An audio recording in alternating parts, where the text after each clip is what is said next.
जिस दिन अंदर आवेगा मैं रो दूंगी तो कबीरा, मैं रो दूंगी तो।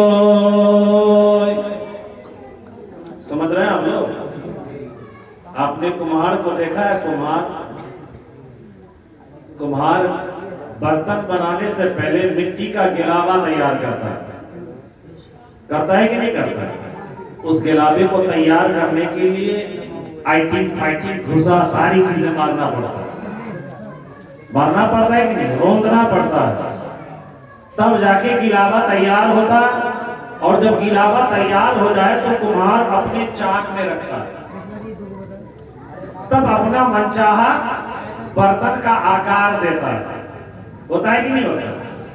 तो ये मिट्टी को जब कुम्हार गूंथ रहा होता, आइटिंग फाइटिंग चला रहा होता है, तो ये मिट्टी क्या कहते हैं? कुम्हार तुम मुझे रोकते हो, ख्याल रखना एक दिन तुम मेरे अंदर आओ।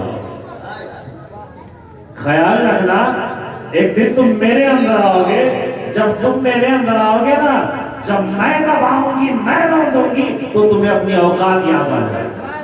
उसी के बारे में कबीरदास जी कहते हैं, माटी कहे कुमार से तू क्या रोंदे मोय, जिस दिन अंदर आवेगा मैं रोंदूंगी तो कबीरा, मैं रोंदूंगी तो।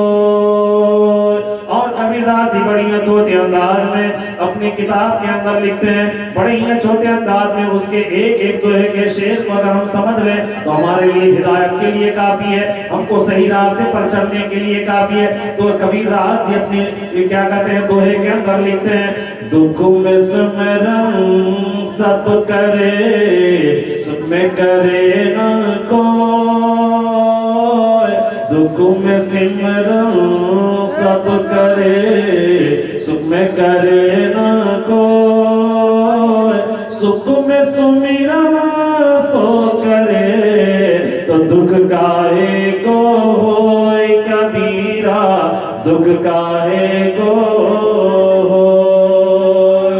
कहते हैं कि जब आदमी विपदा की घड़ी में होता है तो परमेश्वर को याद करता है, अल्लाह को याद करता है, भगवान को याद करता है, परमात्मा को याद करता है। जब आदमी दुख की घड़ी में होता है तो अल्लाह अल्लाह पुकारता है, अल्लाह को याद करता है। और जैसे ही सुख की घड़ी नसीब होती है, जैसे ही दुख समाप्त होती है और सुख की घड़ी स्टार्ट होती है, तो ये आदमी, ये मनुष्य का हाल ये होता है कि वो परमेश्वर को भूल जाता है, वो अल्लाह को भूल जाता है, अल्लाह का नाम लेना भूल जाता है, अल्लाह का माला जपना भूल जाता है। और जब वो भूल जाता है तो फिर से